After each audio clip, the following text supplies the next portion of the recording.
Andai diberikan emas permata. Okey. Abang tengok udah air je. Air. Air saja. Okay. Bang.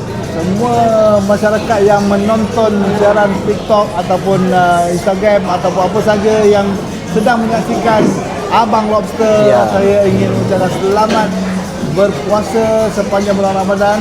Ada masa, ada ruang, ada ketika, ada waktu yang terluang, datanglah ke kedai nasi lemak Lobster Taman City Tropika Johor Bahru. Hidangan luar biasa, macam-macam hidangan.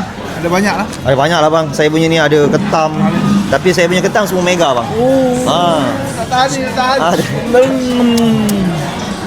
Okey bang, abang order air. Nanti Okey, siap bagi pada staff saya bang. Terima kasih kepada abang Rahmat Mega. Mega Decepticon. Mega Valve Iswara. Ini pun mega. Ini pun mega. Okey, ini siapa punya? Ini meja. Okey, ini 118, ada 4 orang makan, ada ayam, siakap, sotong, udang galah, 4 orang makan. 118. Baik Abang Rahmat. Terima kasih Abang Rahmat. Baik. Okey guys, selamat berbuka. Selamat datang ke Johor Bahru. Ini hari saya diundangi oleh Abang Rahmat Mega yang datang sini dah kali ke, saya tak tahu dah banyak kali dah. Okey? Sebab kalau dia Rahmat Mega, saya Tam Spider. Saya Tam Spider, dia Rahmat Mega. Okey guys, kalau belum follow, tolong follow akaun saya. Dekat sini bukan ada king crab saja, ada macam-macam menu lagi ya. Okey, jangan lupa dapatkan kuih-kuih raya saya kat sini. Tak lama lagi saya nak dapatkan kuih raya. Okey guys, dan tolong komen. Belum follow, tolong follow saya.